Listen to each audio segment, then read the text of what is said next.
आज का विषय है अधिक महीने का इतिहास। अधिक महीने का भी एक अपना अलग इतिहास रहा है।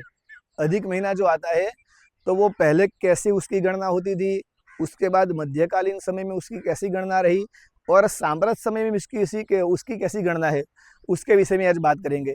तो अधिक महीने का इतिहास जाने उससे पहले अगर आप इस चैनल के ऊपर नए हो तो लाइक, शेयर और सब्सक्राइब कर दो, जिससे ऐसे ही आप अच्छी जानकारी प्राप्त कर सको।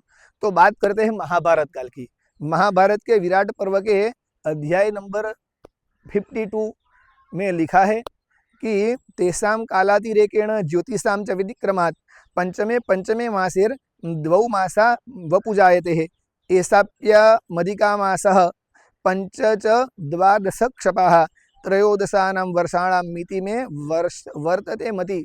भीष्म पितामह कहते हैं यह उस समय की बात है कि जब पांडव अपना वनवास और अज्ञातवास खत्म करके वापिस आए और बात आगे बढ़ी कि अब पांडव का यह काल पूरा हो गया है तो उनको अपना एक अलग स्थान दिया जाए। तब जो दुर्योधन है उसने विरोध किया कि अभी उनका ये समय खत्म ही नहीं हुआ, तो ये गलत है, उनको नहीं कुछ दिया जा सकता। तब भीष्म पितामह ने यह समझाया था कि आप जो बोल रहे हैं वो पंचवर्षीय गणना के अंतर्गत है कि उस समय में हर 5-5 वर्ष में एक अधिक महीना आता था। और वैसे उन्होंने पूरा गणना का क्रम बताया और बोले कि द्वौ मासाः वपुजायते, ऐसे 2 महीने ज्यादा हो गए अधिक महीने के कारण। और इस तरह उनकी काल गणना के साथ ये 13 वर्ष की जो अवधि थी वो पूर्ण होती है और उनका जो वनवास और अज्ञातवास का समय है वो भी पूर्ण होता है। इससे जानकारी ऐसी प्राप्त होती है कि उस समय में अधिक महीने की जो काल गणना है वो पंचवर्षीय रही होगी। तो पंचवर्ष के अंदर अधिक मास आता था, ऐसी एक काल गणना हम इससे जान सकते हैं। उसके बाद थोड़ा क्रम बदल गया। उसके अंदर पंच सिद्धांतिका में पैतामह सिद्धांत के अंदर लिखा हुआ है कि अधिक मासः 63 मास है ही, यानी कि 30 महीने के बाद एक अधिक महीना आएगा, ऐसी एक गणना प्रचलन में आई। लेकिन वो भी थोड़ा क्रम समय के साथ सेट नहीं हो रहा था और समय के साथ ताल न मिलने के कारण उस क्रम के बाद एक नया क्रम आया और वो क्रम था 32 या 33 महीने के बाद अधिक महीना है।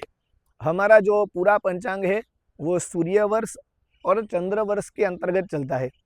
हम ऐसे देखें तो सूर्य नारायण भगवान को एक महीने में एक राशि के अंदर परिभ्रमण के अंतर्गत 30 दिन 26 घटी और 18 पल का समय लगता है।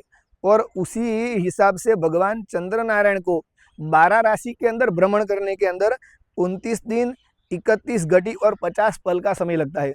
वैसे हमारा सौर वर्ष जो होता है वो 365.28 दिन का होता है और हमारा जो चंद्र वर्ष है वो 354.36 दिन का होता है।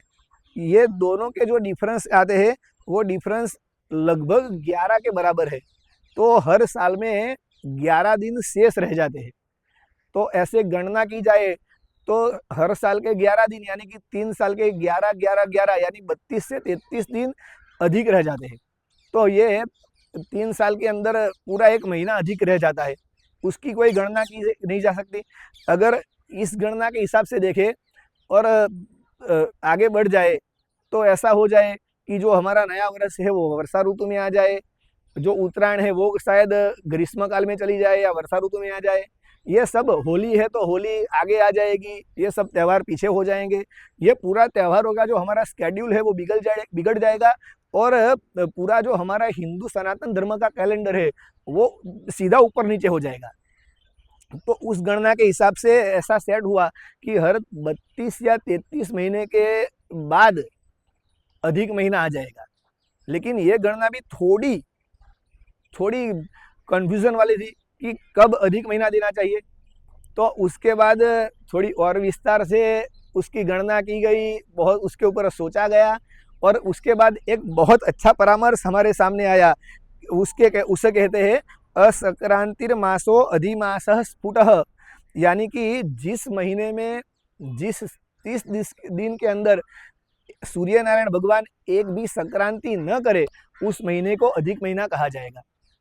यानी कि ये कितनी अच्छी गणना हुई। और वैसे तो सभी महीने के अंदर जो पूर्णिमा आती है, उस दिन जो तिथि होती है, उस उस जो नक्षत्र होता है, उस नक्षत्र के हिसाब से ही उस महीने का नाम होता है। यानी कि अगर पोष महीना है, उसकी पूर्णिमा है, तो उसी के ऊपर पुष्य नक्षत्र ही होगा, तो उसका नाम उसके हिसाब से पोष रखा जाएगा। ऐसे ही सभी महीने के नाम हैं। लेकिन जो अक्षक्रांति मास हो, ये अधिक महीना है, उसके अंदर वो पूरे 30 दिन है, उसके अंदर एक भी सूर्य संक्रांति नहीं आती। यानी कि सूर्य नारायण भगवान एक बार भी अपनी राशि नहीं बदलते, और इसीलिए उसको अधिक मास कहा जाता है। वो अधिक यानी कि एक अधिक बचा हुआ महीना, जिसे हम अधिक मास कहते हैं। और उसके अंदर कहा जाता है कि चंद्रो मासो य संक्रांतो मल मास प्रकृतित।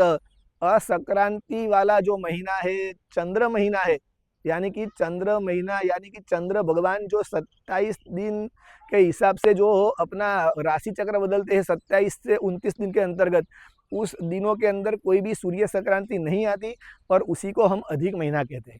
तो ये कितनी अच्छी गणना है कि हमने देखा महाभारत काल से लेके सांप्रत समय तक बहुत बार उसकी गणना में परिवर्तन होता गया।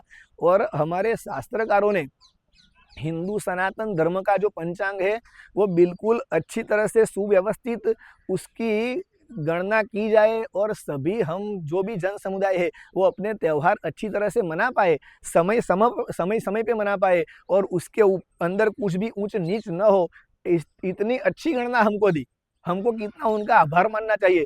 क्योंकि ये जो गणना है, वो अन्य किसी भी धर्म के अंदर नहीं है। आप कोई भी धर्म का पुस्तक उठा के देख लो, कोई भी धर्म की काल गणना देख लो, तो किसी भी धर्म के पास इतनी सटीक, इतनी अच्छी और इतनी बढ़िया काल गणना ही नहीं है कि वो अपना समय सेट कर सके। वो पारसी धर्म हो, ईसाई धर्म हो, मुस्लिम धर्म हो, वो सब हमारे पीछे पीछे ही चलते हैं। क्योंकि हमारे पास अपना वैदिक गणित है, और वैदिक गणित की काल गणना के कारण हमारा पंचांग बहुत सटीक तरीके से चलता है। और ऐसे ही कहा गया कि असंक्रांति मास अधिक मास, जिस महीने में कोई संक्रांति ही न आए, उसे अधिक महीना बना दिया जाए। और अधिक महीना आने से सभी जो त्यौहार है, वो समयसर अपने हिसाब से ही आएंगे, और उसके अंदर कोई भी ऊंच नीच नहीं होगी, और जन समुदाय किसी भी जगह कंफ्यूज नहीं होगा। तो इतनी अच्छी अधिक महीने की काल गणना हमने प्राप्त की, और अधिक महीना जो है वो पुण्यप्रद बन गया। उसकी जानकारी हम आगे प्राप्त करेंगे।